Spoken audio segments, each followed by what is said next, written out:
말씀은 우리가 지난번에 배웠던, 지난주에 배웠던 사도행전 8장 25절부터 다시 연결되는 부분입니다. 8장 25절을 먼저 한번 읽어보겠습니다. 시작.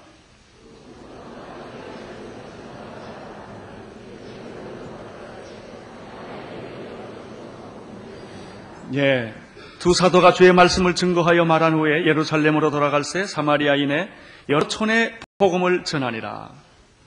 이 8장 25절을 보면 베드로와 요한이 사마리아 사람들도 하나님의 말씀을 들었다 함을 듣고 즉시 예루살렘으로부터 사마리아로 간 내용입니다. 사마리아로 가서 그들은 말씀을 전하고 그 사람들에게 안수를 합니다. 그때 성령이 임합니다. 여러 가지 능력과 기적들이 나타나는 것을 볼 수가 있습니다. 그들은 기도를 마친 후에 그들을 사마리아 사람들을 격려하고 도와준 이후에 다시 예루살렘으로 돌아오게 되는데, 돌아올 때, 예루살렘으로 돌아갈 때 그들은 바로 예루살렘으로 돌아가지 아니하고 사마리아 여러 촌에 다니면서 복음을 전했다는 것입니다. 사마리아 여러 촌에 복음을 전하니라. 이렇게 보면 8장 26절부터 9장 31절까지의 내용은 베드로와 상관이 없는 어떤 삽입된 사건이라는 것을 쉽게 알 수가 있습니다. 즉, 빌립은 에티오피아 내시를 전도합니다. 빌립은 핍박을 받아서 예루살렘을 떠나서 사마리아와 유다 지방을 돌아다니면서 전도하는 기록입니다. 그 다음에 사울은 예수 믿는 사람들을 핍박하려 다메섹까지 갔던 사람입니다. 그런데 놀라운 사실은 그가 다메섹 도상에서 예수님을 만나서 반대로 예수님을 위한 사도로 전환을 합니다. 이 두 사건이 여기에 개입이 되는데, 왜 누가가 베드로의 얘기를 하다가 도중에 빌립 얘기와 사울 얘기를 개입을 시켰을까? 한 가지 목적 때문입니다. 그것은 한 가지 목적이라고 하는 것은 이 빌립의 사건이나 사울의 사건이나 지금 베드로의 사건이 모두가 다 공통점을 가지고 있는데, 그것은 이방인을 향하여 복음의 문을 열고 있다는 점입니다. 이것은 정말 놀라운 절묘한 성령의 역사입니다. 복음이 이방인으로 간다고 하는 것은 기적에 가까운 일입니다. 어떻게 그 복음이 이스라엘에 임한 복음이, 유대인들에게 임한 복음이, 예루살렘에 임한 복음이 어떻게 이방인들 세계 속에 들어갈 수 있겠느냐는 거죠. 과연 문을 어떻게 열 수 있겠느냐? 이것은 문화적으로, 전통적으로, 역사적으로 아무리 생각해봐도 불가능한 일입니다. 그런데 지금 그러한 일들을 본인 자신들도 모릅니다. 성령께서 역사하셔서 빌립을 통하여 일을 하고 계시고, 사울을 통하여 일을 하고 계시고, 베드로 자신을 통하여 지금 이 이방인에게 복음의 문을 열고 있다는 것입니다. 하나님은 사람을 사용하십니다. 그리고 환경을 사용하십니다. 이러한 얘기를 그간에 개입하고 나서 다시 베드로 얘기로 돌아옵니다. 32절을 읽겠습니다. 시작.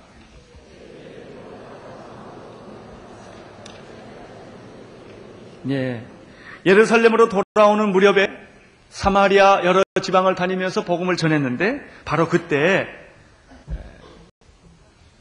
사마리아 땅과 유대 땅의 그 중간 지점되는 해변에 가까운 룻다라고 하는 지역을 들르게 되었습니다. 그 룻다라는 지역을 가게 되었는데, 우리는 여기서 베드로에게 놀라운 또 하나의 사실을 발견하게 되는 것이죠. 그것은 흩어진 성도들을 신방하고 도와주고 있다는 사실입니다. 당시에는 이미 여러 곳에 복음이 전파되었습니다. 짧은 시간에 예루살렘에 있던 복음이 순식간에 사바로 불똥을 튀기듯이 이렇게 튀어나간 것입니다. 오늘 우리가 성경을 보면 이미 예수 믿는 사람들이 룻다와 사론과 욥바에도 있었다는 것이죠. 거기에 성도들이 있었습니다. 사울이 다메섹으로 예수 믿는 사람을 잡으러 간 걸 보면 분명히 다메섹에 예수 믿는 사람들이 있었다는 것입니다.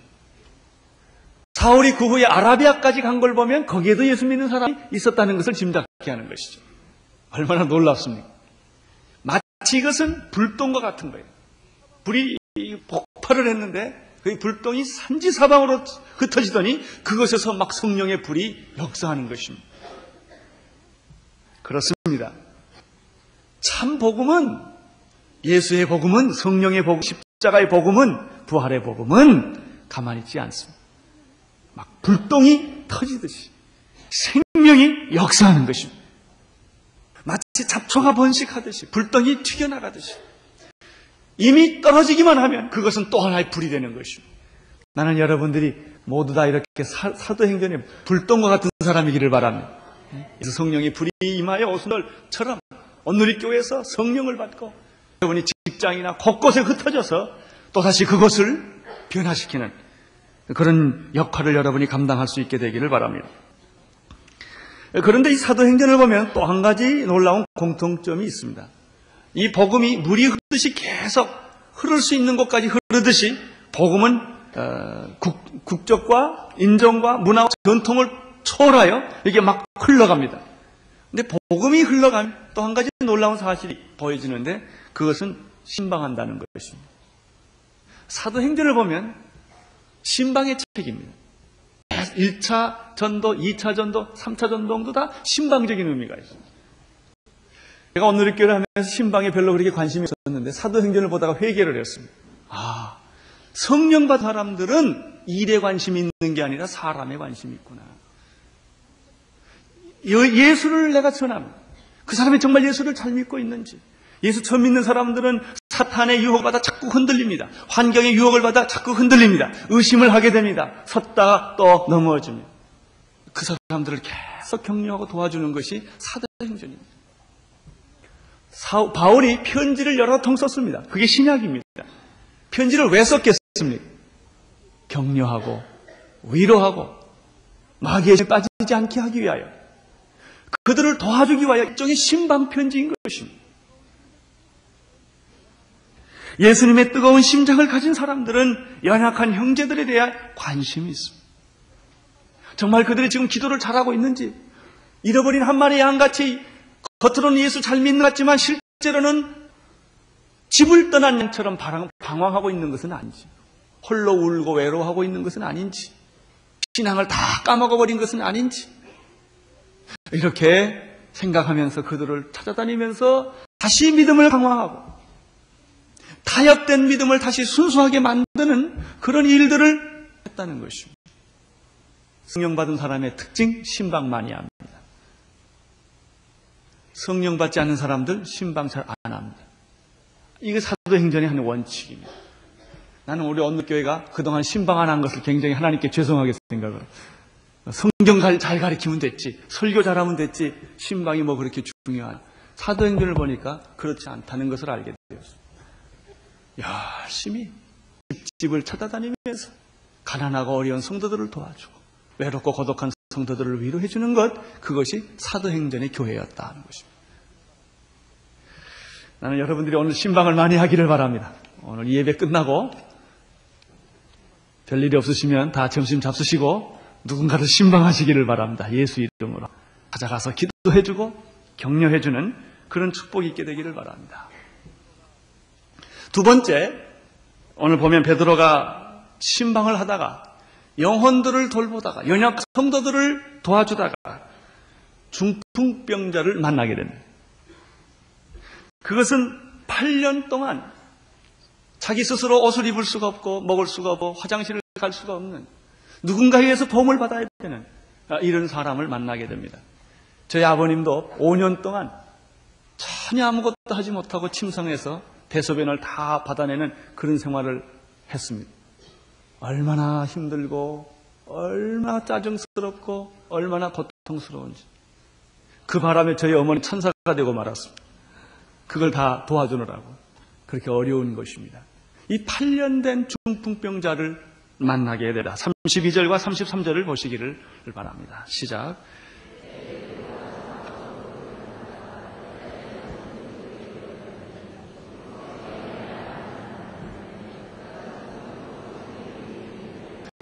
베드로는 중풍병자를 만나러 간 것은 아닙니다. 그러나 신방하다 보니까 이런 일이 생긴 것입니다. 우리 주변에 보면은 정말로 도와줘야 할 사람들이 많이 있는 것을 봅니다. 위로를 해줘야 될 사람이 많이 있는 것을 봅니다. 다 겉보기에는 훌륭해 보이고 겉보기에는 문제가 없어 보여도 그 영혼에 깊은 고독이 있는 사람들이 있습니다. 베드로는 신방하다가 교회들을 돌보다가 바로 관련된 한 중풍병자의 가정을 신방하게 되었습니다. 34절과 35절을 보시기를 바랍니다. 시작.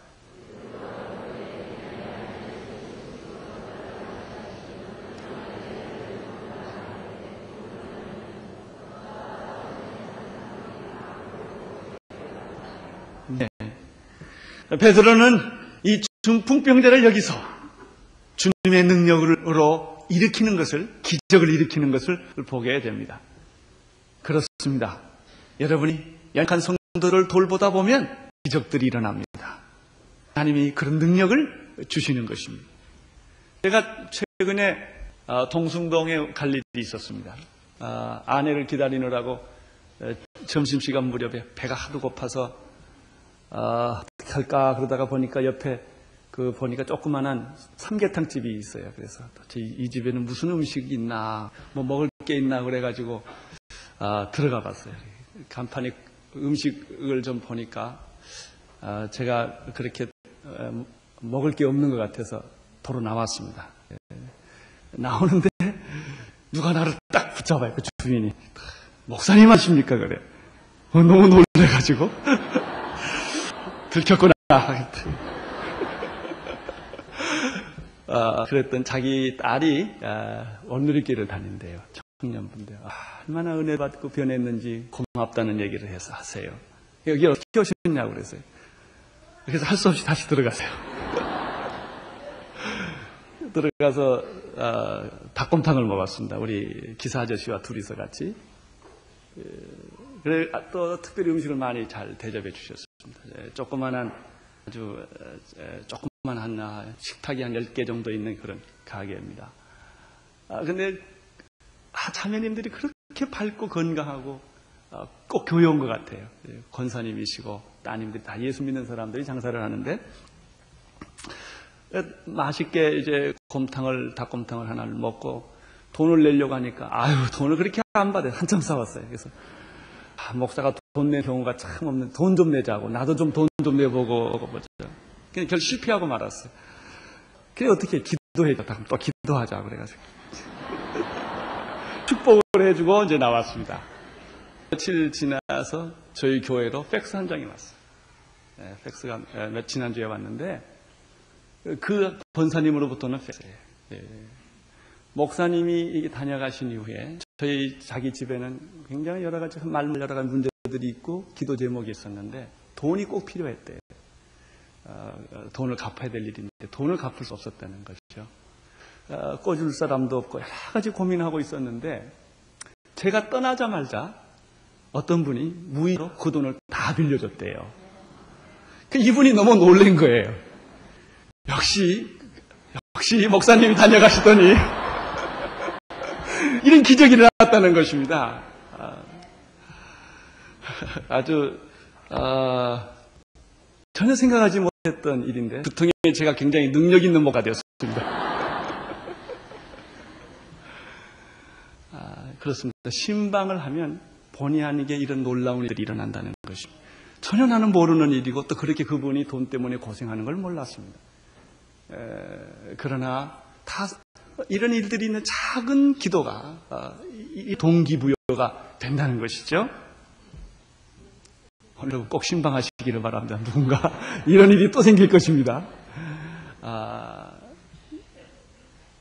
베드로는 이 8년 된 중풍병자를 고쳐주셨는데 여기에 우리가 몇 가지 주의하면서 관찰할 부분들이 있습니다. 첫째는 이 에나니아를 낫게 하신 분은 베드로가 아니라 예수님이었다는 것입니다. 이렇게 말하고 있습니다. 베드로가 가로되 에니아야 예수 그리스도께서 너를 낫게 하신다. 이렇게 말을 시작을 합니다. 아마 분명히 이때 베드로는 어떤 환상을 봤는지 하나님의 음성을 들었는지 모르겠습니다. 아니면 그 시간에 바로 성령의 깊은 감동을 받아서 예수님께서 이 사람을 고쳐준다는 어떤 영적인 깊은 감동을 받았는지는 설명이 없습니다. 그러나 분명한 것은 바로 그 시간에 베드로가 그 8년 된 중풍병자를 보는 순간에 예수님께서 그를 고친다는 확신이 있었다는 것입니다. 그런 뭔가 음성을 얻든지 환상을 받든지 어떤 느낌을 받았든지 주님이 내가 이 중풍병자를 고치리라 라는 분명한 메시지를 들었다는 것입니다. 그래서 애니야 예수께서 너를 지금 낫게 하신다고 하는 뜻입니다. 목사인 저도 병든 사람 보거나 어려운 사람을 보면 참 이 사람이 나았으면 좋겠다. 제가 기도하고 안수하면서도 그런 생각을 하면서 합니다. 그러나 그것은 내 개인적인 기대와 소망입니다. 정말 나았으면 좋겠다는 것이지 주님이 낫게 해주겠다고 하는 그런 약속이 근거한 것과는 다를 수가 있다는 것이죠. 베드로는 지금 여기서 이 8년 된 중풍병자를 보면서 네가 좀 낫으면 좋겠다 이런 것이 아니라는 것이죠. 예수께서 지금 너를 낫게 하신다 하는 것입니다. 오늘 우리들이 이런 음성을 듣게 되기를 바랍니다. 정말 주님으로부터 이런 약속, 주님이 행하시는 그 일에 모두 동참자가 될 수 있게 되기를 바랍니다. 두 번째입니다. 베드로는 주님의 이러한 확신이 내게 왔을 때, 어떤 느낌이 왔을 때 그는 그 사실을 그대로 믿고 순종을 했습니다. 예수께서 너를 낫게 하시니 지금 일어나 내 자리를 정돈하라 라고 명령을 합니다. 이것이 믿음입니다. 믿음이란 하나님의 예수님의 말씀이 없는데 행동하는 것은 믿음이 아닙니다. 내 생각대로 내 인간적인 신념이나 철학이나 지식은 믿음이 아닙니다. 그건 자기 생각입니다. 자기 경험에 불과한 것입니다. 참 믿음은 기록된 성경의 말씀에 근거하여 하는 말입니다. 참 믿음이라고 하는 것은 예수님께서 오늘에게 해주시는 그 말씀을 그대로 믿고 순종하는 것이 믿음입니다. 믿음에는 하나님의 말씀이 있습니다. 믿음 안에는 예수 그리스도의 실존이, 현존이 있는 것입니다. 그러나 예수께서 우리에게 말씀하셨을지라도 우리는 순종하지 않을 수가 있습니다. 베드로에게 강력한 성령의 감동이 있어서 지금 일어나게 해라. 예수님이 그렇게 하셨는데도 그럴 리가 있나요, 예수님? 이렇게 말할 수가 있다는 것입니다. 이렇게 이성적으로 돌아갈 수 있다는 것입니다. 이렇게 상식적으로 생각할 수가 있다는 것입니다. 그때 아무 일도 안 일어납니다. 성령님은 가끔 여러분에게 말씀을 하십니다. 첫째는 어떤 사람은 그걸 듣는 귀가 없는 사람이 있습니다. 자기 생각이 많고 자기 말이 많은 사람들은 예수님의 말을 들을 시간이 없습니다. 분명히 하나님은 여러분이 성경을 읽을 때, 기도할 때 분명히 말씀하셨습니다. 어떤 깊은 감동에 사로잡힐 때가 있을 것입니다. 그러나 그것을 감상적인 것이라고 쉽게 포기해버려요. 한때 그럴 수 있다. 이렇게 사람들은 그것을 별로 중요하게 하지 않게 생각할 수가 있습니다. 그때 아무 일도 안 일어납니다. 성령이 말씀하실 때 그걸 믿고 순종하시기를 바랍니다.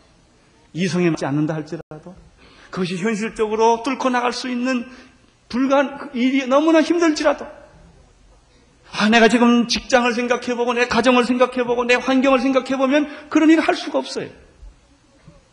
어떤 사람은 성령의 깊은 감동을 주어서 내가 이런 일을 나를 위해서 해주면 좋겠다고 그렇게 느낄 때가 있어요. 어떤 때 눈물까지 흘려요. 그러나 눈물 흘리고 나면 끝이에요.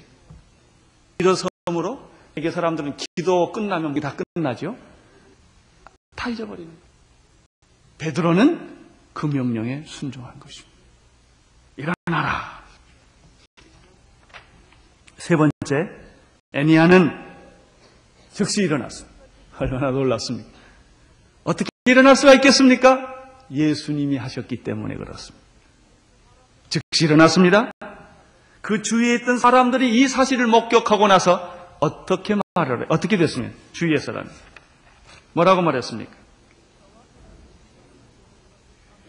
룻다와 사론에 사는 사람들이 다 그를 보고 뭐라고 그랬죠? 주께로 돌아가니라. 베드로에게 돌아가지 않았다는 것이 중요합니다. 베드로가 지금 기적을 일으켰습니다.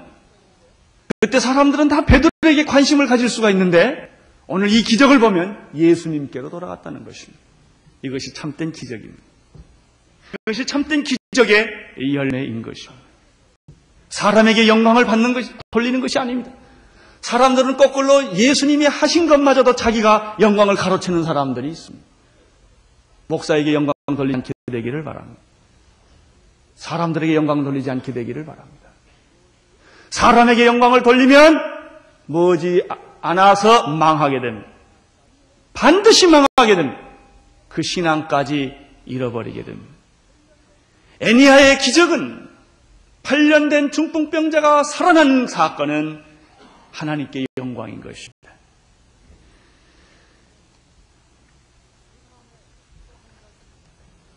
그 다음에 또 한 가지 사건이 일어납니다. 그것은 루따로부터 10마일 떨어진 바로 가까운 요파라는 곳에서 어떤 한 사람이 죽은 것입니다.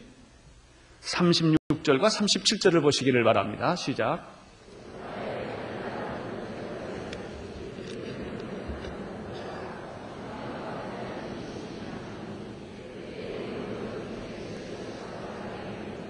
다비다라는 여제자가 있었습니다.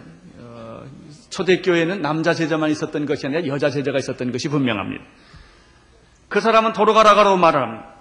근데 이 여자의 특징은 선행과 구제가 많았습니다. 많았는데 그냥 보통 많은 것이 아니라 심이 많았습니다.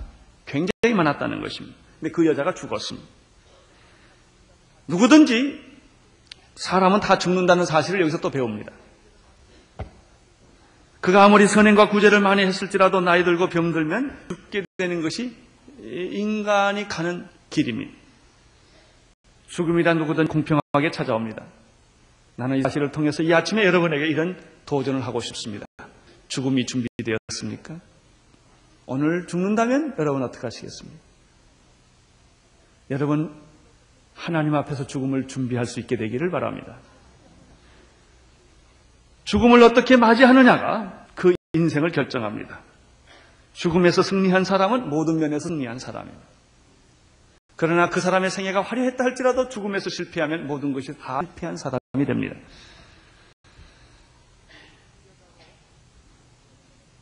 이 여자도 죽었습니다.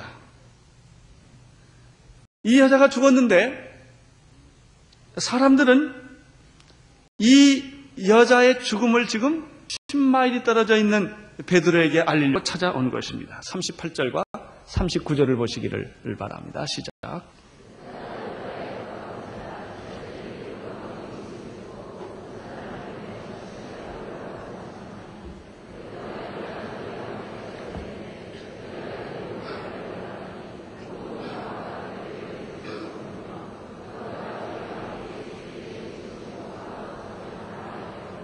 오늘 우리는 성경에 나타난 여자 가운데 가장 아름답고 경건하고 특이한 한 여자를 만나게 됩니다. 이 사람에 대한 설명은 아주 짧게 되어 있습니다. 그러나 엄청난 영적으로 보면 엄청난 내용을 가진 한 여자를 발견하게 됩니다. 아람어로 그 사람의 이름은 다비다입니다. 도르가라고도 말하는 여자입니다. 그런데 이 여자를 지금 가만히 보면은 선행과 구제가 심이 많은 여자라고 소개를 하고 있습니다. 그렇습니다. 여러분 이 세상에서 어떤 여자가 가장 매력이 있을까요? 어떤 여자가 가장 위대한 여자일까요? 여러 가지 평가할 수가 있습니다. 태어날 때부터 훤칠한 키에 뛰어난 미모와 재치와 매력 가득 차 있는 그런 여자가 있습니다. 그런데 그 중에 또 예수도 잘 믿는 그렇게 아주 매력 있는 또 예수까지 잘 믿는 그런 여자들이 있습니다. 어떤 사람은 아주 성격이 아주 매력 있는 그런 프로에 가까운 전문성을 가진 아주 차가우면서도 따뜻한 그런 성격의 여자들도 있습니다. 고도로 훈련된 지성과 풍부하고 다양한 언어를 구사하고 지식을 가진 사람들.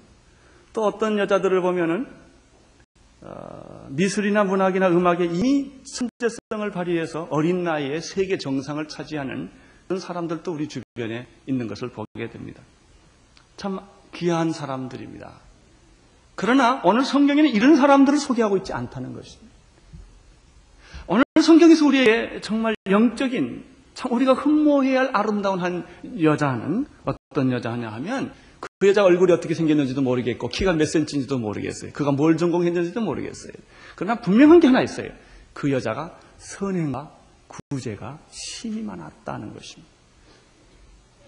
이거 참 쉬운 일이 아닙니다. 한번 여러분 자신을 돌이켜 보십시오. 여러분에게 선행이 있습니까? 자, 봉사도 교회 봉사 많이 하셨어요. 그런데 정말 모르게 선행을 많이 하는 성품이십니까?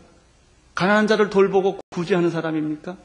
남몰래 아무도 모르게 가난한 자를 매일 찾아가고 도와주고 격려하는 그런 성품이 여러분에게 있습니까? 저는 목사로서 이 말씀을 준비하다가 굉장히 회개를 많이 했습니다. 제가 보니까 참 인색한 남자예요. 내가 굉장히 잘 웃고 이렇게 잘하는 것 같아도 내 속에 차가운 게 있어요. 가난한 자를 도울 때 언제나 따지며 도와요. 조건 없이 돕는 일이 별로 없더라고요. 저는 일을 좋아하는 그런 성품의 사람이에요. 그러나 사도행전의 사람은 일에 관심이 있는 게 아니라 사람에 관심이 있었습니다. 정말 내 개인적인 삶에 내가 교회에 가지고 있는 예산을 가지고 막 구제하고 도와주는 건 있어도 내 개인적인 돈으로 정말 얼마나 사람을 많이 도왔나. 그러니까 공적으로 설교를 하러 다니고 많은 사람을 도우러 다닙니다. 겉으로 보면 사람들이 다 구제하고 선교하고 하는 것 같지만 내가 개인적으로 정말 조건 없이 희생하면서 남을 도운 일은 얼마나 되는가 하는 질문을 제가 제 스스로에게 하게 된 것입니다. 과연 우리 안에 선행이 있는가? 과연 우리 안에 불쌍한 사람에 대한 구제가 있는가? 오늘 교회의 가장 큰 위기는 무엇인가? 교육도 있고 선교도 있고 구원도 있고 다 있습니다. 그러나 교인들에게 구제가 없다는 것입니다. 교인들의 마음속에 정말 가난하고 병들고 어려운 사람들을 향하는 사람에 대한 따뜻한 애정이 궁핍되어 있다는 것입니다. 왜 교회가 세상에 대해서 이렇게 칭찬을 받지 못하는가? 구제와 선행이 있기 때문에 그런 것입니다. 하나님은 어떤 사람을 기뻐하시는가? 구제하고 선행을 베푸는 사람에 대해서 하나님은 관심이 참 많으십니다. 이 여자가 죽었는데 그 죽음의 이유를 이렇게 생각해 봅니다. 구제하다 지쳐서 죽었다. 어떤 사람은요, 구제를 좋아해서 자기 건강 돌보지 않다 죽는 수도 있어요. 여러분, 구제와 선행은 돈의 문제가 아닙니다. 마음의 문제. 돈이 없어도 구제할 수 있습니다. 따뜻한 말 한마디, 어려운 사람들을 향한 따뜻한 애정, 이런 것들.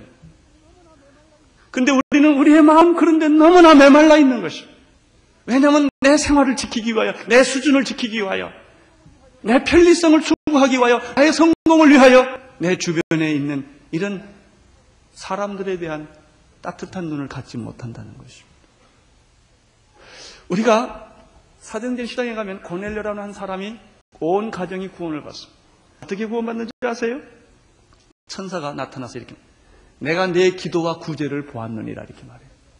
그 사람은 이방인이에요. 이탈리아 백부장이에요. 그러나 그는 평소에 구제를 많이 했어요. 그는 평소에 하나님을 경외하는 마음을 가지고 있었어요. 하나님이 그것을 읽으신 거예요. 구제를 많이 하고 선한 일을 많이 한 사람들은 하나님이 절대로 안 버립니다. 오늘날 교회가 세상에 대해서 칭찬을 받지 못하는 일은 정말 이웃을 향하여 조건 없는 구제를 하지 않았기 때문에 그런 것입니다. 교회도 보면 구제할 때 너무나 따지고 생각하는 게 많아요. 구제할 때 따지면 구제 못합니다. 의심하면 구제 못합니다. 그 사람이 먹을 것이 없으면 먹어야 하고 입을 것이 없으면 입어야 하는 것으로 끝나야 합니다. 적이라도 원수라도 도와줘야 합니다. 이것이 국률이 여기는 마음입니다. 내 편이냐 따져서 우리는 구제합니다. 기왕 구제하려면 외국 사람한테 구제하지 말고 우리 사람한테 구제하라고 말합니다. 기왕이면 경상도 사람한테 구제하라고 그럽니다. 기왕이면 전라도 사람한테 구제하라고 그럽니다. 기왕이면은 대조직 사람한테 구제하라고 말하면, 이렇게 사람들은 다 조건을 따지고 방법을 따지고 관계를 따져서 구제를 하지, 정말 국률이 여기는 그런 마음에 대해서 너무나 우리는 인색하다는 것입니다.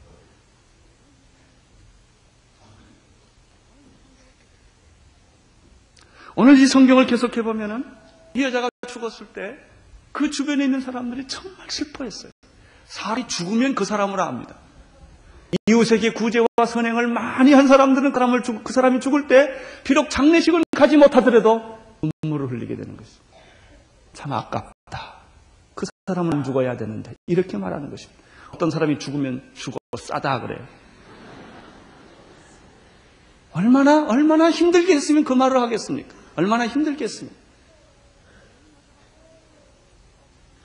이 여자가 죽었을 때 사람들은 성경에 보면 그를 시체를 곱게 씻었다고 그랬어요. 그렇죠? 그리고 그를 무덤으로 가져갔어요. 어디로 가져갔습니까? 다락으로 가져갔어요. 무덤에 넣을 수 없다는 것입니다. 그런 사랑과 애정이 주변 사람들로부터 나온 것이에요. 그를 깨끗이 씻어서 다락에 올려놓고 그 다음에 사람들이 뛰어서 어디로 갔느냐 하면 롯다로 갔습니다. 거기는 베드로가 있기 때문에 베드로가 그때 8년 된 중풍병을 고쳤다는 얘기를 소문으로 듣고 베드로에게 찾아간 것입니다. 그리고 베드로한테 우리한테 좀 와주십시오. 이런 여자가 죽었는데 당신이 좀 와주시기를 바랍니다. 나는 거기서 그 베드로를 데리러 간 사람들의 마음을 읽을 수가 있습니다. 존경과 사랑과 뭔가 이 죽은 여자를 위해서 해주고 싶은 그런 마음이 있었던 것입니다. 아마 베드로를 다시 데려와서 죽은 자를 살릴 것이다. 이렇게 그들이 생각할까? 그건 잘 모르겠습니다. 그럼 뭔가 이대로 묻을 수는 없다. 그래서 베드로를 데려오는 것입니다. 오늘 교회는 구원을 선포합니다. 무엇을 믿을 것인가? 구원을 선포합니다. 그러나 무엇을 믿을 것인가만큼 중요한 것은 어떻게 살 것인가? 어떻게 살 것인가? 여러분 자신에 대해서 어떻게 사십니까? 내가 살고 있는 것이 조금 화려하다고 생각하지 않습니까? 내가 좀 살고 있는 것이 사치스럽다고 생각하지 않습니까? 내가 먹고 마시고 사는 것이 너무 분수에 넘다고 생각하지는 않습니까? 물론 그럴 자격이 여러분에게 있습니다. 그만한 돈도 있고 그만한 지위도 있을 수가 있습니다. 그걸 누릴 만한 충분한 자격이 있다고 볼 수도 있습니다. 그러나 좀 너무하다고 생각하지는 않습니까? 우리는 이 한 여자를 보게 됩니다.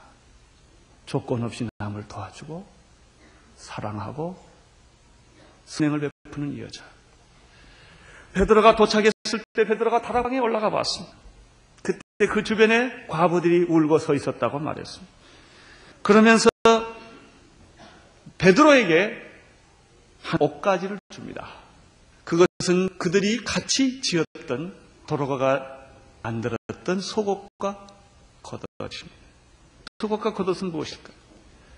그것은 분명히 과부들과 함께 이 도로가가 격려해서 우리가 가난한 자들에게 추울 때 옷을 지어주기 위하여 정성스럽게 만들었던 속옷과 겉옷일 것입니다. 아마 이 옷을 준 것은 이 선행을 기억해달라고 말할 것인지도 모르겠습니다. 이자는 평생 이렇게 살았다고 말하는 것인지도 모르겠습니다. 여러분은 우리가 가난한 자 도울 때 돈 몇 푼 던집니다. 우리가 가난한 자 도와줄 때 시장에 가서 옷 몇 가지 사주면 끝납니다. 내가 고생할 것이 별로 없는 것입니다. 그러나 우리가 정말 가난한 자들을 입혀줄 옷을 꾸미고 만들고 정성껏 지어줘서 주는가 하는 문제입니다. 그것이 사랑입니다. 무슨 물건을 많이 주느냐, 그 사람에게 얼마큼 편리하게 해줬느냐에 구제의 진정한 뜻이 있는 것이 아닙니다. 내가 같이 그들과 함께 있었다는 것입니다. 내 애정과 내 기도와 내 사랑이 거기에 묻혔다는 것이죠. 오늘 이렇게 많은 구제품이 옵니다. 그걸 절대로 그대로 주면 안 된다. 빨아서, 데려서, 꾸며서 그렇게 정성스럽게 전해줘야 하는 것입니다. 여기에 예수님의 사랑이 깃들고 있는 것입니다. 바로 이 여자는 그렇게 했습니다. 겉옷과 속옷을 지어서 준 것입니다. 그래서 이 과부들이 눈물을 주체할 수가 없었던 것입니다. 우리는 여기서 진정한 교회의 모습, 성도의 모습을 보게 됩니다. 멀리 갈 것도 없습니다. 내 주변을 잠깐 훑어보면 여러분의 집에 오는 파출부가 그런 사람일 것입니다. 여러분 집에서 도와주는 분들이 그런 분들일 것입니다. 여러분 직장에서 제일 낮은 자리에서 일하는 사람들을 만나서 얘기해보면 그런 사람들일 것입니다. 그분들과 만나 커피 한 잔을 주고 따뜻하게 사랑을 나누는 바로 마음. 얼마나 많은 양의 일을 했느냐, 얼마나 많은 돈을 냈느냐의 문제가 아니라 얼마나 많은 마음과 애정을 가졌느냐를 우리가 여기서 보는 것입니다. 부재와 선행은 결코 돈의 문제가 아닙니다. 마음의 문제. 여러분이 죽을 때 몇 명이나 울까요? 여러분을 기억하고 울 사람이 몇 명이나 될까요? 선행과 구제는 조건이 없어야 하며 이유가 없어야 합니다. 대상이 누구냐를 따져서는 안 됩니다. 40절을 보시죠. 40절 시작.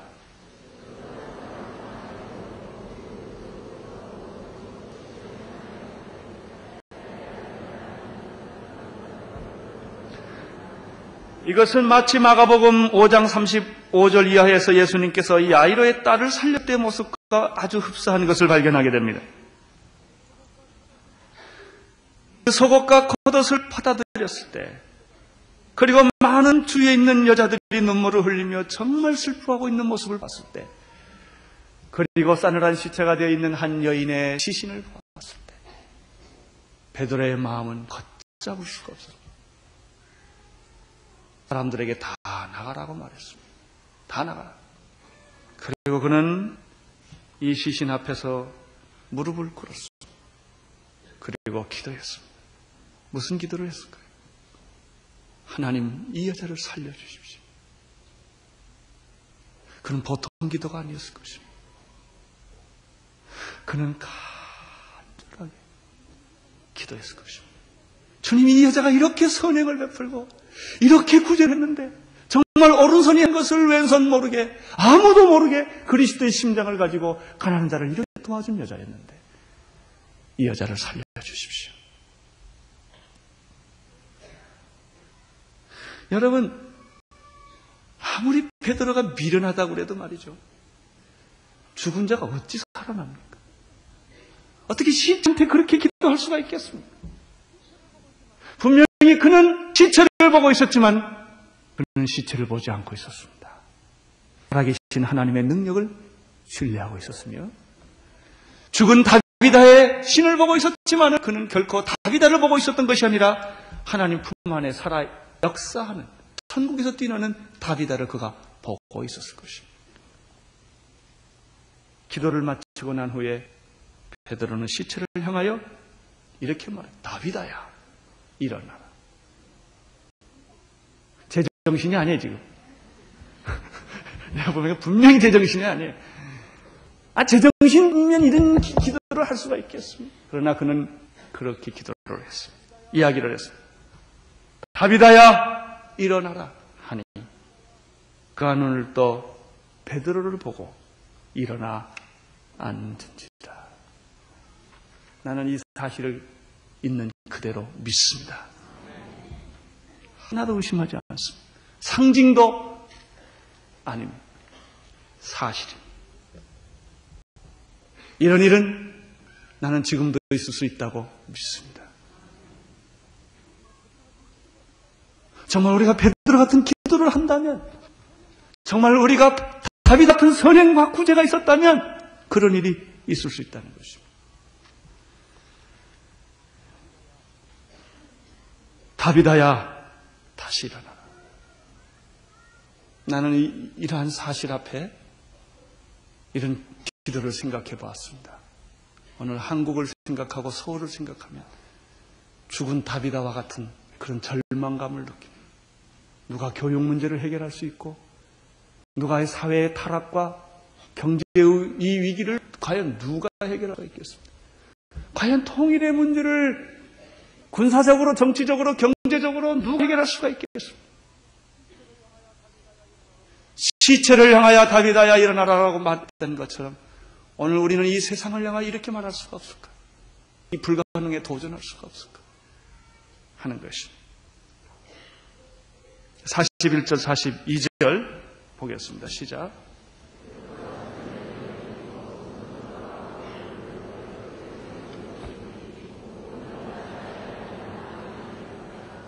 여기서 우리는 이 기적의 결과를 보게 됩니다. 베드로가 손을 내밀어 일으켰습니다.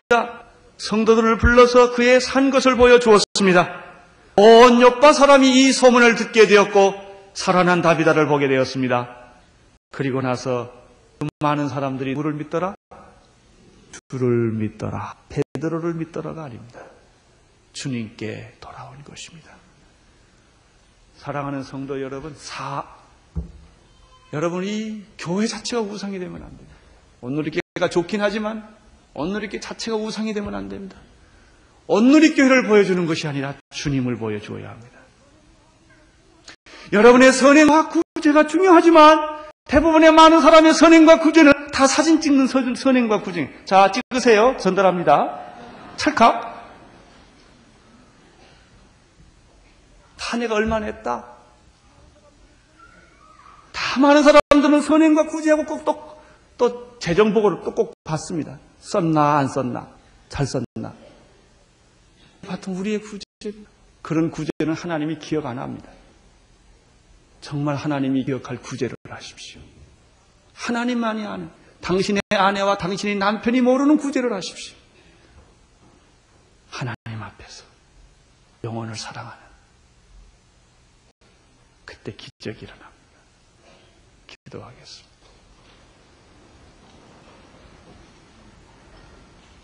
하나님, 우리의 생애를 돌이켜보면, 우리 자신을 돌이켜보면 얼마나 우리가 긍휼이 없는 사람이었던가를 깨닫게 됩니다.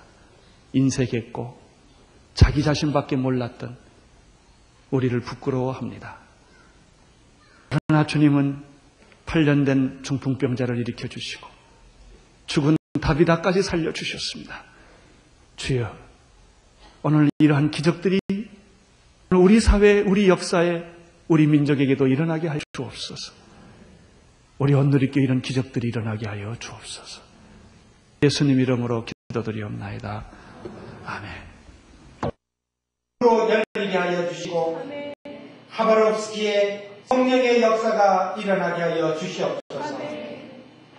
대만의 한 영혼이 주님께 돌아오는 놀라운 역사를 체험하게 하여 주시옵소서. 국내 아우리치 팀에 성령이 함께하여 주시고 담대하게 복음을 증거하게 하여 주시옵소서.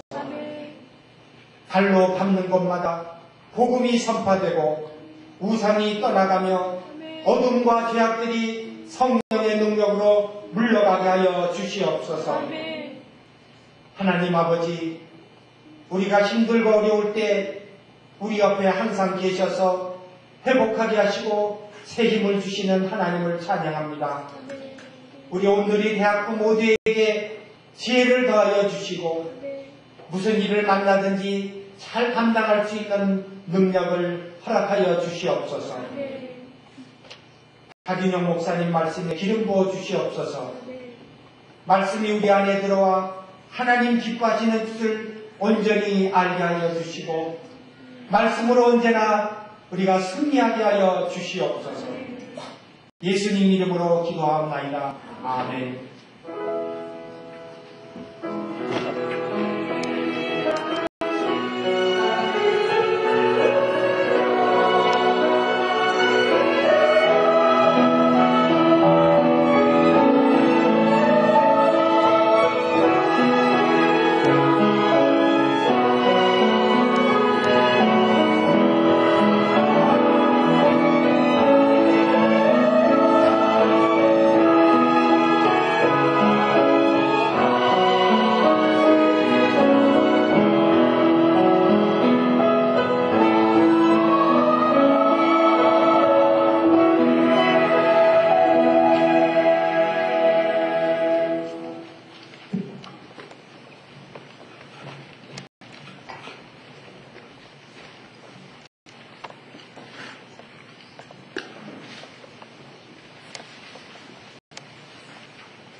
사사기 2장 11절에서 우리 같이 읽겠습니다. 17절까지 한번 같이 우리 교독하겠습니다. 제가 한 절, 여러분들이 한 절 같이 읽겠습니다. 이스라엘 자손이 여호와의 목전에 악을 행하여 바알들을 섬기며 애굽 땅에서 그들을 인도하여 계시며 그 열조의 하나님 여호와를 버리고 다른 신부 그 사방에 있는 백성의 신들을 쫓아 그들에게 절하여 여호와를 진노하시게 하였을 때 곧 그들이 여호와를 버리고 바알과 아스타롯을 섬겼으므로 여호와께서 이스라엘에 진노하사 고약한 자를 들여쫓아 그들로 고약을 박해하시며 그 사방의 모든 대적의 손에 파시며 그들이 하시는 대적을 안지 못하였으며 그들이 어디를 가든지 여호와의 손이 그들에게 재앙을 내리시며 그 여호와께서 말씀하신 것과 같고 여호와께서 그들에게 맹세하신 것과 같아서 그들의 괴로움이 심하였더라. 사사를 세우사 고약한 자의 손에서 그들을 건져내게 하셨으며 같이 합니다. 그들이 그 사사로 성공치 않으며 돌이켜가는 신들을 분만하듯 쫓아 그들에게 절하고 여호와의 명령을 순종하는 그 열조의 행위를 속히 치우쳐 떠나서 그와 같이 승치 아니하였더라. 아멘. 여러분, 사람이라는 건 어떤 존재인가 하면 신선한 과일과 같은 존재일 수 있습니다. 바로 여러분 농장에서 과일을 따면 그 과일의 신선도는 최고입니다. 배가로 볼 수 있으면 특별히 여름철에 오후가 되고 저녁이 되면 그 과일을 굽고 삭기 시작합니다. 어느 순간에 그 과일은 완전히 썩어서 곰팡이나는 것으로 바뀔 수가 있습니다. 문제는 과일 자체가 신선함을 가지고 있는 것이 아니라 여러분 우리가 알고 있는 대로 줄기에서부터 날마다 물이 공급되어지고 양분이 공급되어져야 계속 과일의 신선도가 유지되게 되어 있는 것이죠. 뿐만 아니라 사람에게도 마찬가지예요. 인간은 가만히 있으면 썩는 존재입니다. 부패한 존재입니다. 이게 죄의 체질입니다. 이 체질이 바뀌기까지는요, 우리가 진짜 마땅히 좋은 것으로 보는 눈이 없습니다. 사람이 몸이 병들면요, 아무리 좋은 걸 줘도 맛이 없습니다. 씁니다. 고기를 절레절레 합니다.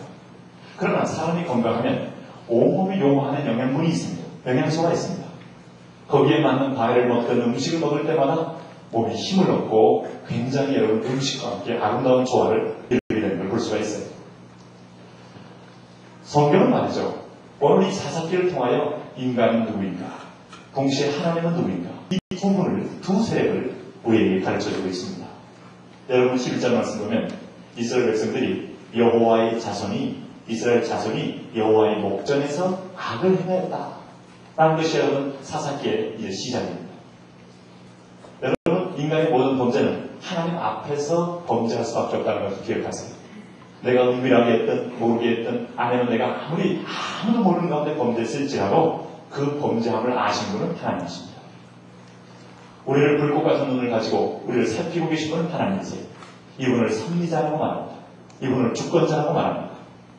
악한 자의 세력들도 하나님의 주권의 손에 있다는 사실을 여러분이 기억을 하셔야 합니다. 그래서 하나님 앞에서의 신전의식, 이것은 여러분 성도들이, 우리 지체들이 이 땅 살아갈 때 중요한 영적인 의식이에요. 여러분, 하나님 여러분을 보고 있다는 사실을 기억하시기 바랍니다. 하나님이 내 중심도 보고 있다는 사실을 잊지 마시기 바랍니다. 내 마음의 심장과 폐부를 뚫어보시는 그 하나님께서 어떤 비밀도 그 앞에는 통할 수 없는 거예요. 그런 의미에서 이럴 때 이 백성의 범죄는 여호와 앞에서 정면으로 범죄하는 거예요. 근데 그 범죄는 무슨 특징이 있는가 하면 이 이스라엘 백성이라는 것은 구원 얻은 백성이다. 홍해를 건너게 한 하나님의 능력을 얻은 백성이다. 하나님께서 10가지 재앙을 가지고 당시에 애굽에서 숨기고 있는 모든 귀신들을 일일이 불러서 깨버린 그 하나님의 권능을 체험한 백성들이다. 특별히 마지막 결정적으로 홍해를 건널 때 여러분 이집트에서 600성 되는 말과 병거를 가지고 총진격을 해온 걸 볼 수 있어요. 여러분 이것은 특별병거라고 말했습니다. 그러니까 이집트 중에서도 정예군 중에서도 오늘날 말하면 공수 특전가 같은 친구들을 보낸 거예요. 낙하산을 띄워서 막 보낸 거예요. 애굽에 바로의 왕의 취리대를 보낸 거예요. 그런데 하나님께서는 막판에 홍해에 이르렀을 때 그 애굽의 취리대를 완전히 물속에 수장을 시키시고 하나님이 오늘 영적으로 우리는 바로 그 안에서 구원을 하게 하신 것이 바로 이들의 경험입니다. 이들이 이스라엘 백성이라는 말입니다. 이런 백성이 하나님의 구원을 받아서 여러분 행전에 오면서 광야를 행전해서 각종 기적을 경험해 왔어요. 구름기둥과 불기둥을 경험했습니다. 반석에서 물이 터진 걸 경험했습니다. 아무튼 여러분도 인생을 돌이켜보면요, 하나님이 여러분을 구원하게 하신 다음에 여러분이 참 인간적인 힘으로 노력으로 안 될 수 있는 모든 상황 속에서 하나님이 경험케 한 기적이 많다는 거예요. 여러분 그것을 잊지 마시기 바랍니다. 그런데 이 백성이 어떤 백성이에요? 12절 말씀 한번 보십시오. 같이 한번 읽습니다. 시작. 애국 땅에서 그들을 인도해내신 그 열조의 하나님 여호와를 버리고 다른 친구 그 사방에 있는 백성의 신들을 쫓아 그들에게 절하여 여호와를 진노하시게 했다. 이게 뭡니까? 근본을 버렸다는 거 아니겠어요? 오늘 너를 너되게 한 그 하나님을 버렸다는 거 아니겠어요? 오늘 나를 나되게 한 그 하나님을 너희가 배은망덕했다는 거 아니겠어요?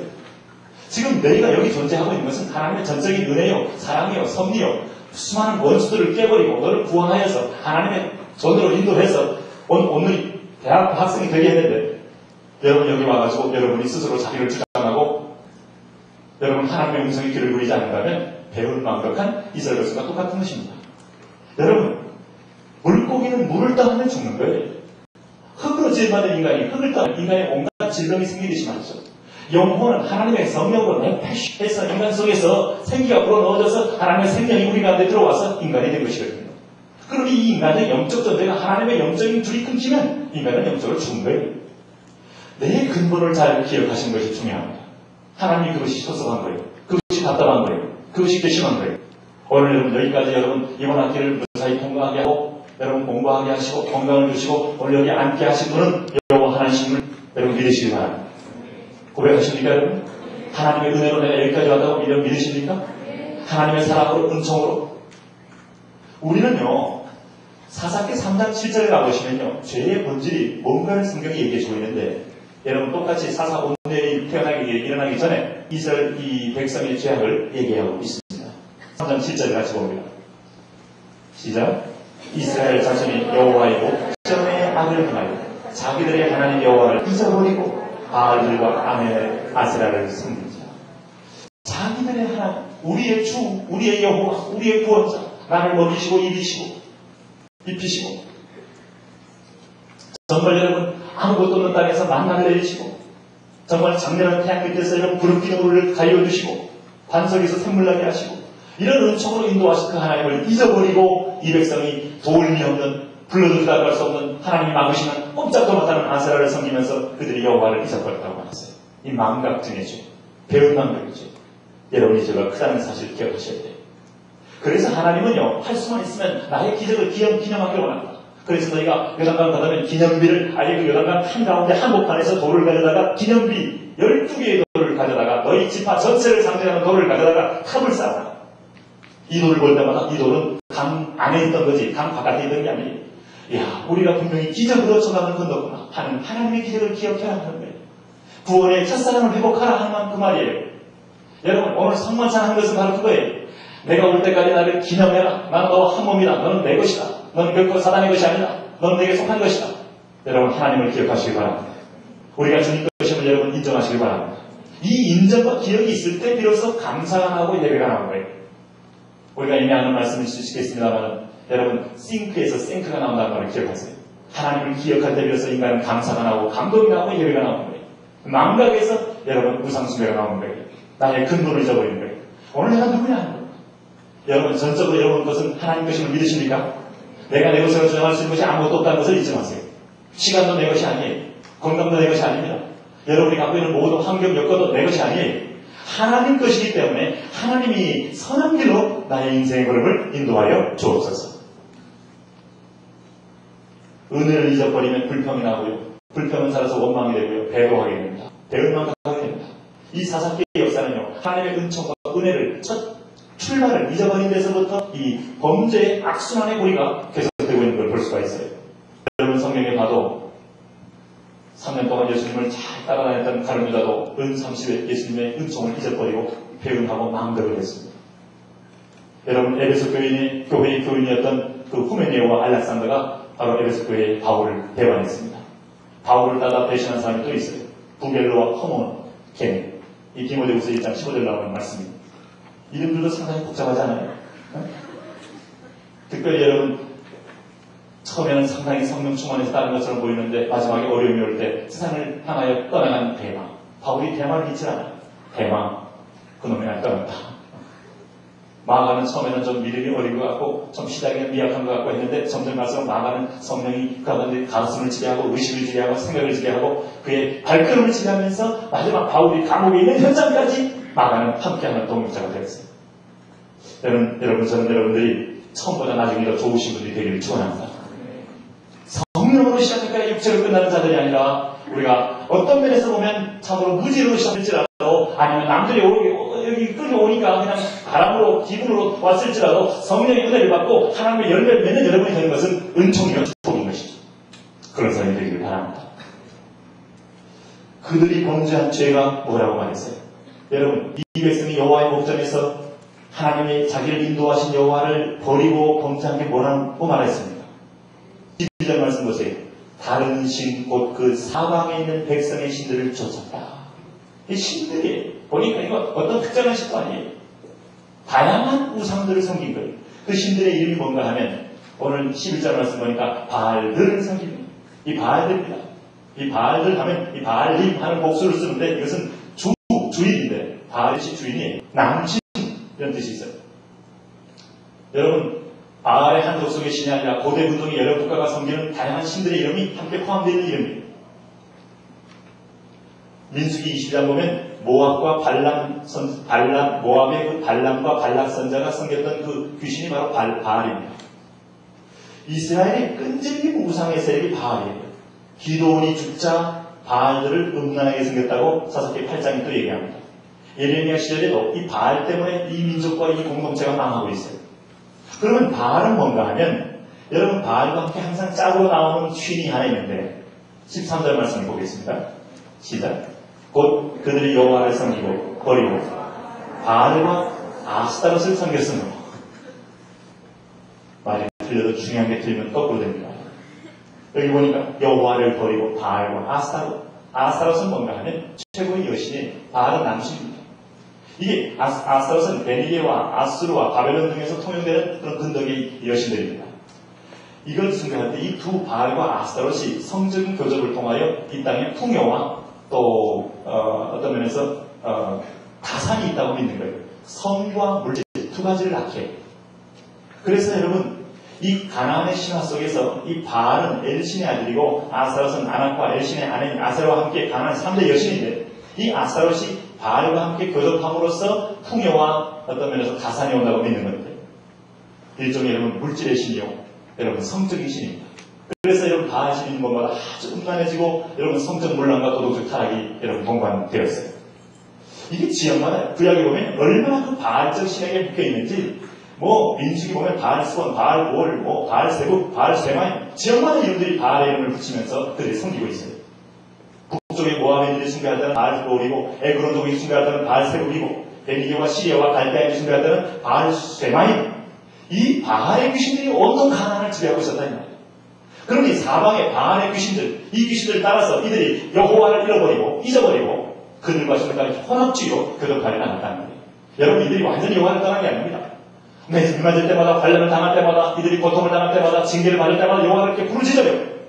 그렇지만 이들이 환난과 고통이 따라가면 또 여전히 눈에 보이는 사방의 신들을 찾아와서 함께 교접하면서 함께 그 혼합주의로 빠져서 그들을 섬기고 있더라 이 말이에요. 이것이 어떻게 보면 영적인 이스라엘 백성과 어떤 모습이 비슷하나요? 이 말입니다. 여러분 우리가 한때는 헌신도 하고 위기를 당한 부르짖기도 하고 하나님의 도움을 요청하지만 조금 그 하나님의 도움으로 살만하면 우리가 금방 또 쾌락의 신을 쫓고 여러분 물질의 신을 쫓고 그러면서 영적인 간음을 행하는 자들이 얼마나 많습니다. 이것이 이제 여러분 오늘 이 백성 공동체를 영적으로 속에서 암세포처럼 썩게 만드는 근본적인 이유가 되는 것입니다. 오늘 여러분 하나님은 혼합주의의 하나님이 아니라 전능자의 유일한 하나님이시오 만유의 주제이심을 여러분 선포하십시오. 여러분 복잡한 내 마음속에 있는 여러 가지가 혼합적인 세력들을 하나님께 던지고 정리하면서 만군의 여호와요 왕중의 왕이시 천지의 주제이시 이 주제라는 것은 여러분 통치의 왕중의 왕이라는 뜻이에요. 그 하나님을 부를 때 그래서 우리의 신앙 고백이 여러분 이 땅의 진정한 길은 당신 여호와 하나님 앞에 있다는 사실을 고백하게 되는 거예요. 지금 여러분 보세요. 이 가나안의 신들 한국은요 이 모든 게 지금 다 얽매여 있습니다. 심각한 상태에 도달해 있어요. 여러분 지금 우리나라 이혼율은요, 구미와 열방의 세계의 사람들이 놀라서 쳐다보고 있어요. 5년 전만 해도 한국의 이혼율은 그렇게 여러분 심각하지 않았습니다. 그러나 지금 이혼율은 미국 사람들도 한참 이혼한 사람들인데 자기보다 더 많이 하니까 더 뭉쳐서 쳐다보고 있어요. 그렇죠? 하여튼 우리나라 화끈한 사람들이 떴다 보면 한번 누가 했다면 쫙 해버리고요. 오늘 이혼이 연병처럼 퍼져 있습니다. 가정들이 깨어지고 말이죠. 우리나라에 못 들어오는 게 없어요, 거의. 여러분, 우리나라에 그와 함께 전국에서 공과 초등학교에 약 360여 개의 단군상이 세워지고 있습니다. 단군은 아마 제정일치시대 때 아마 제사장 중에 하나 있을 거예요. 분명히 우리의 국가에, 아니 민족의 하나의 그 초기의 국조였을 수가 있습니다. 그러나 그 단군의 그 신앙 배우에는 단군교라는 하나의 우상의 세력이 도사리고 있어요. 이것이 여러분 초등학교에 세워지는 것은 결코 하나님 앞에서 허락할 수 없는 거예요.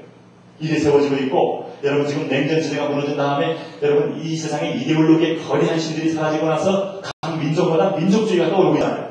여러분 일본의 그 새로운 수상이 등장하면서 신사침대를 공식화시키려고 하고, 일본에서 여러분 새로운 우익들이 여러분 이제 노골적으로 발언을 하게 되는 것들은 아주 여러분 어떤 면에서 보면 사람들이 하나님을 떠나면, 이데올로기가 떠나면 새로운 우상을 만드는 대형품의 시대가 돌아가고 있는 거예요. 각 나라와 민족마다 그들이 섬기는 귀신들을 아마 계속 섬길 겁니다. 이런 영적 현상에 우리가 살고 있는 것입니다. 일본의 특별히 야스쿠니 신사 같은 경우에는 일본을 위해서 싸우다 죽은 장수들과 사병들을 그 신의를 그들이 안치한 겁니다. 그래서 그들은 야스쿠니 신사를 가보니까 뭐가 있는가 하니까 개도움이라 딱 그 동상을 만들어서 섬기고 있더라고요. 이 군견들도 그들은 하나의 신의로 안치하고 있어요. 그러니 여러분 이 일본 전역에 퍼져 있는 그 우상에 약 990만의 그 신이들이 여러분 그들의 숭배를 받고 있다는 말이죠. 그 귀신들에서요. 그들 지하철마다 또 연초에 또 시험 볼 때 입시철마다 그들의 온갖 그 여러분 우상과 귀신 숭배하는 것들이 일본 전역에 퍼져있지 못해요. 거기에 둘러싸여 있습니다. 여러분 중국은 괜찮은 줄 아세요? 중국에서 여러분 최대 지금 2004년까지 155m 높이의 세계 최대 지장 보살상을 세울 계획이라고 중국이 발표했습니다. 여러분 이걸 만들 때 약 715억 원 우리 돈으로 이렇게 든다는 거예요. 불상은 약 1100개의 조각 불이 전물로 합쳐져서 약 무게가 1000톤에 이르는 거대한 불상을 만든다는 것입니다. 오늘 이 한가운데 우리 한반도의 젊은이가 있는 거예요. 열강을 향하여, 하로스를 향하여, 북경을 향하여, 상해를 향하여, 대만을 향하여 가는 이유 중에 하나는 그 땅에 곳곳에 세워지는 어둠의 우상의 세력들을 깨뜨리는 하나님 영적 군사의 사명이 있는 것입니다. 가나안 정복의 이유는 그들과 혼합하지 말라는 거예요. 너희가 그리스도 이름으로 여호와 이름으로 그들을 점령할지어다 말하는 거예요. 우리가 인구나 숫자로는 불가능한데 여러분 아무래도 중국 공산당이 아니겠어요? 오랫동안 불교의 전통 아니겠어요? 여러분 예수님께서 100명이 가고 1000명이 가고 10명이 가고 무슨 능력이 있겠어요? 그러나 이것이 바로 가난한 싸움이었어요. 너희가 들어가면 그 땅의 거민들과 혼합하지 말고 타협하지 말고 오늘 만군의 여호와 이름으로 나아가면 너희 반응다는 다 내가 너희에게 주겠다고 말씀했습니다. 여러분 그리스도 이름으로 일어나시길 바랍니다.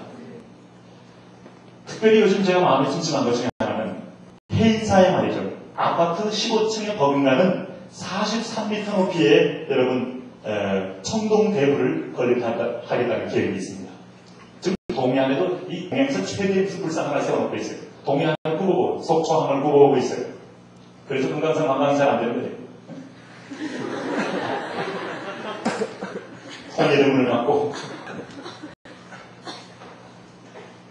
이게 55억 원 들어간다는 거예요. 여러분 우리가 오늘 영적 현상 속에서 이 가나안 땅에 바알과 아스타롯이 때로는 음란의 영으로 때로는 물질의 영으로 온통 우리 도시와 교회와 우리 교육계와 정치에 모든 의미에 퍼져 있음과 동시에 가정까지 파고들었는데 실제로 보여지는 이런 우상의 세력들이 곳곳에 아스라엘 신상들이 우리 민족 가운데 있단 말입니다. 이것을 위하여 하나님 여러분 불렀다는 사실 기억하십시오. 이게 완성되면요 심각한 영적 타격을 이 땅에 하나님 받지 않을 수가 없어요. 여러분 하나님이 제일 미워하고 진노하는 것은 우상입니다. 네? 오늘날 여러분 이 세계에 저리로 흐른 것 중에 하나가 친구란 영화가 여러분 히트했잖아요. 여러분 가운데서 다 가서 눈이 충혈될 만큼 여러분 보고 온 사람이 많은 거예요. 근데 그 영화라는 것이 다 좋은데 여러분 그 영화의 그 히트하는 공전의 히트를 기록하는 그 스피릿, 그 민도, 그 영향력 이런 것들을 볼 때 이게 우리 모습이, 내 모습이, 내 안에 있는 것들이 음란이 있고 여러분 섹스가 있고 폭력이, 잔혹한 폭력이 있고 아직도요. 심지어 영화평론가 사이에서도 이건 아직도 결론이 안 나고 있어요. 뭔가 뭔지 모르게 큰 이미지를 거는 이걸 여러분 애들까지 다 포함해서 이 땅에 거의 1,000만 가까이가 그 영화를 보고 있다는 사실 여러분 그 열광을 하고 거기에 빠지고 뭔가 이 저기에 흐르고 있는 그 흐름들이 오늘 우리는 참으로 영적인 가난적 호흡을 하고 있는 세상 속에 우리 들어와 있는 사실. 네? 지난날의 향수가 다소 아내가 될지 모르지만 그 속에 숨어있는 스피릿만큼은 여러분 가난적 스피릿입니다. 그래서 오늘 이들이 뭔가 하면 사방에 있는 백성의 신들을 쫓아 그들에게 절하여 여호와를 진노하시게 하였다 그랬어요. 혼합주의로 나갔다. 그들이 맞을 때만 하나님을 불렀지 그들은 안일하고 평안할 때마다 그들은 실컷 마음을 다 나누어서 우상숭배의 길을 따라가는 겁니다. 죄악으로 가득 찬 그런 백성이 되었다는 것입니다. 아마 이 백성들이 가나안에 들어와서 가나안 사람들이 갖고 있는 우수한 농경문화, 철기문명 이런 것 때문에 기가 질렸는지 몰라요. 한 번 더 유목민으로서 또 한 번 더 이 40년 방랑 생활을 하던 사람들로서 들어가 보니까 마차가 있고 철기문명을 쓰고 청동문명이 있고 깜짝 놀랐을 거예요. 거기에 질려가지고 아마 여호수아 하나님, 여호와 이런 이름들을 그들이 선포하기에는 아마 기가 질렸는지 몰라요. 여러분 우리의 근본적인 힘은 문명이 있지 않고 물질에 있지 않고 조건에 있지 않고 예수 그리스도의 이름에 있다는 사실을 다각해봤어요. 담대하게 선포하는 겁니다. 오늘 다윗은요 사울의 갑옷을 입지 않은 법이 그 사울이 줬지만은 이건 당신의 갑옷이고 나는 내가 없는 갑옷이 없어요. 그러면 그냥 완전히 무방비로 나가는 거예요. 그러나 다윗이 하나 의지한 것은 만군의 여호와 이름으로 골리앗 앞에 나가는 거예요.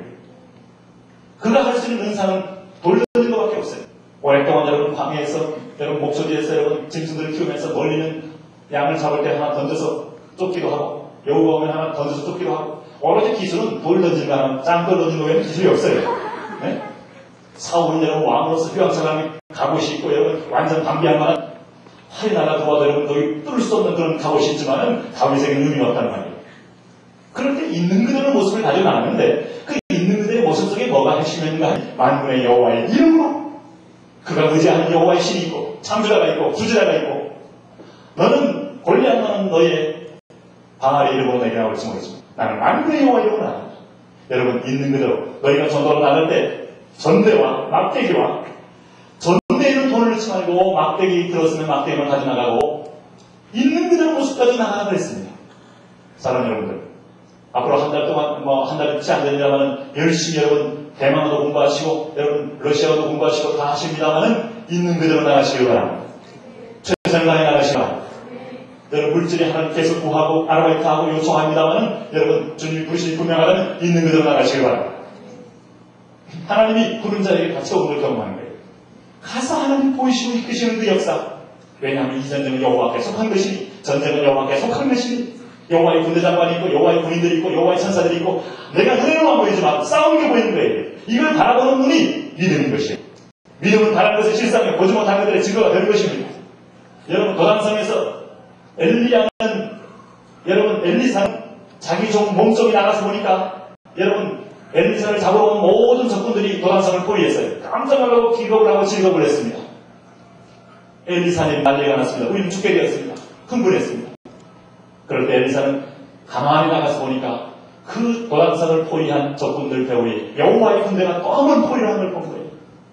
종과 리더는 뭐가 차이가 난가 하면 여러분 하나님의 역사, 하나님의 섭리, 하나님의 주권을 보는 눈이 리더십이에요. 여러분 이 열방을 향하여 하나님의 손길과 하나님의 인도하심을 보는 눈이 열리기를 바랍니다. 오늘 여러분 이 민족 이렇게 죄악이 강하고 여러분 도무지 여러분 정치를 보세요. 4년 내내 얼마나 스트레스를 많으신지 몰라요. 네? 정치를 하는 걸 보면요 고립빙하고요 한국의 두통 환자 여러분 각종 여러분 암 환자 안 나올 수가 없어요. 네? 아침마다 일어나서 얼굴 찌그리게 하고 말이죠 창이 나왔다 죽이 나왔다 왔다 갔다 하는데 여러분 거기서 막 스트레스가 막 고립빙하고 말이죠. 정치가들을 다 쓸어서 서해바다로 동해바다로 하루 아침에도 매일같이 그런 묵상을 해봅니다만 이 나라가 정치인들에게 놔두면 나라는 망해도 100번을 망해도 여러분 이 나라는 회복될 수 없는 나라예요. 이 나라의 공무원에게 맡겨두면 물론 어떻게 공무원들을 다 밀도할 수 있겠어요. 그러나 여러분 한국의 국회지수는 이미 세계적으로 이미 또 명성을 떨치고 시작하고 있습니다. 한국의 문단지수가 여러분 세계의 탑을 유지한다고 보도를 하고 있습니다. 한국의 술소비는 여러분 세계 모든 여러분 세계 모든 그 술을 파는 주력자들이 눈독을 들이는 시장이 되었어요. 이렇게 매력적인 시장이 없어요. 이렇게 한 해에 1인당 이렇게 구매를 이기는 사람들이 이렇게 많은 술을 마셔 되는 나라가 거의 없단 말이에요. 세계 모든 술 장사들의 가슴을 설레게 하는 나라 코리아. 네? 여러분 이 나라가 어떻게 움직이고 있는 것입니까? 노사분계는요 세계의 노동운동이 발상돼서 신기하게 연구를 해요. 왜냐하면 우리는 싸웠다 하면 목숨을 거니까. 그리고 목숨을 걸만하지 않은데 목숨 거는 거에 대하여 더욱더 나아요. 그리고 목숨을 걸지 말아야 할 일에 대해서 그걸 놓고 뛰어나와서 이상한 스피릿이 되고 있는 거예요. 항서 조종사들이 여러분 1억 이상 받아도 말이죠. 적다고 월급 내라고 와서 비행기를 순식간에 가량시켜버리고 그래서 뛰쳐나온 나라에 세계가 이해를 잘 못해요. 네? 병원에 간호사들이 의사들이 막 갑자기 뛰쳐나오면서 병원에 수술칼을 던지면서 뛰쳐나오는 걸 이해를 잘 못해요. 심지어는 은행까지도 파업을 하려고 덤비는 것을 우리는 이해를 잘 못해요. 이 땅에 여러분 그냥 놔두면 누가 여러분 이 땅을 리드할 수 있겠어요? 저는 여러분에게 소망이 있다고 믿습니다. 그러나 너무 교만이 하니까 하나도 없어요. 뭘 찾았다고 교만할 수 있겠어요? 오늘 우리가 다윗처럼 아무것도 갖고 있지 않지만 나는 만군의 여호와 이름으로 물면적을 가지고 나가시길 바랍니다. 하나님 이 여름에 이 민족의 회복을 우리를 통하여 허락하여 주시옵소서. 하나님은 역사를 계속되고 있음을 믿습니까? 주님이 정말 역사하는 계속되고 있음을 믿습니까? 지진이 터졌습니다. 여러분 국가 민족주의가 다시 뜨고 있습니다. 민족이 민족을 나라를 칠 것입니다. 계속해서 종말의 사인이 보이고 있습니다. 그럴 때에 하나님은 땅끝까지 복음을 증거한 그 사람을 통하여 하나님의 나라는 다시 이 땅에 임하는 거예요. 그러고 다른 말로 하면 역사의 메인 스트림은 누군가 하면 정치가도 아니고 여러분 민주당, 여러분 한국당 이런 데가 아니라 오늘 온누리 대학교의 복음을 듣고 순종하여 나가려는 여러분 때문에 이 땅 점령되고 회복되고 있음을 믿으십시오. 하나님 그런 거대한 영적 흐름이 그런 축복을 내가 이번 여름에 경험하게 하여 주옵소서. 사방 들어보면요. 사방의 세력들이 여러분 우상숭배의 세력, 죄악의 세력에 포진하고 있습니다. 이 세력 앞에서 우리는 하나님을 향하여 나가는 것 외에는 길이 없습니다. 13절, 14절 말씀 여러분 같이 보십시오. 시작. 곧 그들이 여호와를 버리고 바알과 아스타롯을 섬겼으므로 여호와께서 이스라엘에게 진노하사 노력하는 자의 손에 붙여 그들로 노력을 낳게 하시며 또 사방의 모든 대적의 손에 하시며 그들이 하시는 대적을 당시 못하였다. 여러분 하나님의 징계의 채찍은 노력하는 자의 손에 그대로 붙여둬서 그 올무가 되게 한다고 했어요. 여러분 진짜 저주 중에서는요 하나님 그대로 두는 겁니다. 처음에 마음의 양심의 가책도 있고 한번 아우리 찬가 막 괴롭기도 하고 그러는데 몇 번 거부하면 그냥 살아. 이건 불행한 거예요 사실. 거기는 영적 부담도 있고 부채의식이 없고 아니 빚을 짓는 자가 빚을 지지 않았다고 생각한 것만큼 착각이 어떻겠어요? 그러면 여러분 빚장이 많으면 죽습니다. 그러면 나한테 빚진 자 없는데 자식 이거 봐 하면서 바로 주는 거예요. 여러분 복음의 빚을 진 자임을 잊지 마세요. 열방을 향하여 빚을 진 자입니다. 미국을 통하여 우리 빚을 진 자입니다. 영국을 통하여 빚을 진 자입니다. 호주를 통하여 빚을 진 자입니다. 아니 우리가 최근에 6.25가 지나갔습니다만 6.25를 통하여 우리는 많은 빚을 졌잖아요. 터키와 여러분 호주와 여러분 심지어 태국과 여러분 빚을 진 수많은 나라들이 있어요. 하나님 우리를 향하여 남에게 점령하고 여러분 남에게 행하지 않는 것 대신에 빚을 지게 했어요. 이 말을 우리가 하면 한국이 여러분 물질로도 갚고 여러분 영적으로도 갚고 보호로도 갚으라는 하나님의 사인인 것이에요. 6.25가 아니면 우리가 이렇게 피해 빚을 질 이유가 있었습니까? 그런데 하나님께서 왜 6.25를 통하여 피를 흘리게 하셨는가 하면 너희가 앞으로 복음을 위하여 베트남을 향하여 태국을 위하여 말레이시아를 위하여 피를 흘려 터키를 위하여 피를 흘려 여러분 호주를 위하여 피를 흘려 호주에서 동성애 집회가 일어나지 못하도록 시드니의 모든 오두명을 깨버려라. 할렐루야. 여러분 우리가 줄 수 있는 것은 복음밖에 없어요. 일본을 향하여 줄 수 있는 것은 복음밖에 없어요. 바벨론 문화 앞에 우리는 여러분 이미 여러분 광의 유목 문화가 바벨론 문화를 이길 수가 없어요. 그러나 우리에게 한 가지 가난을 점령하는 능력이 있는데 그것은 만군의 여호와 이름으로 여호수아 이름으로 여호수아 본보다 앞으로 전진하는 그리스도의 이름 이거 하나가 여러분 가난을 설명하게 하는 것입니다. 여러분 이름을 의지하는 믿음의 신앙을 여러분 포기하지 않기를 바랍니다. 하나님을 따라가지 않을 때 하나님은 그대로 둔다고 했어요. 이게 불행입니다. 로마서 1장 보니까 그 상실한 마음대로 되어버려 두사. 이게 비밀이에요. 여러분 보세요. 한 주간 동안 기도를 매일같이 하던 사람이 하루 안 하면 고통스럽습니다. 숨을 멎는 것 같습니다. 그래서 부르짖고 고백합니다. 이틀 안 하면 조금 고통스럽습니다. 3일 안 하면 조금 견딜만 합니다. 4일 안 하면 덤덤합니다. 5일 안 하면 이게 정상이야. 그만합니다. 6일 안 하면 그 대신 안락상합니다. 다 죽어있어요. 네? 죽은 자에게 무슨 말씀이 들려지겠어요? 죽은 자에게 여러분 힘이 희해져서 의식이 희해져가고 영혼이 희해져가고 무슨 여러분 세상에 귀한 자기 애인이 와도 그 음성 못 들을 거예요. 네? 밤마다 벌떡벌떡 깨던 사람이 말이죠. 죽어버리면 누가 와도 소리를 질러도 그는 일어날 수가 없는 자가 되는 거예요. 불행한 것은 거기에 있어요. 네? 하나님께서 그대로 준다는 것은 불행입니다. 하나님 오늘 내가 기회에 있을 때 하나님의 기회를 주실 때 눈을 뜨고 귀가 열리게 하여 주시옵소서. 주님의 음성 듣게 하여 주시옵소서. 음성 듣고 일어나게 하여 주옵소서. 그러면서 하나님이 뭐라고 했는가 하면 15절 말씀 보세요. 내가 너희를 그대로 뒀다는 것은 너희가 가는 길이 열리지 않는다는 말이에요. 15절 말씀 같이 봅니다. 시작. 그들이 어디를 가든지 여호와의 손이 그들에게 재앙을 내리시며 그 여호와께서 말씀하신 것과 같고 여호와께서 그들에게 맹세하신 것과 같아서 그들의 괴로움이 심하다.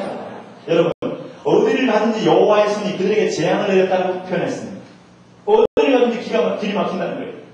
오늘 하나님의 백성들은 여호와의 하나님과 결혼한 백성입니다.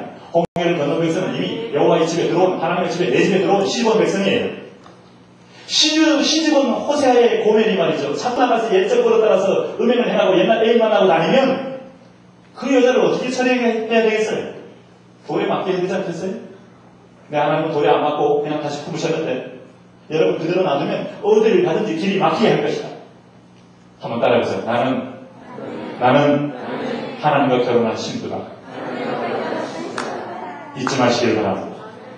여러분이 다른 거 마음 빠지고 여러분 사방에 보이는 여러분 우상을 섬기면은 이건 영적 하나님, 영적인 행운을 하는 겁니다. 하나님이 여호와의 heb시와의 하나님은 질투하는 여호와라고 합니다.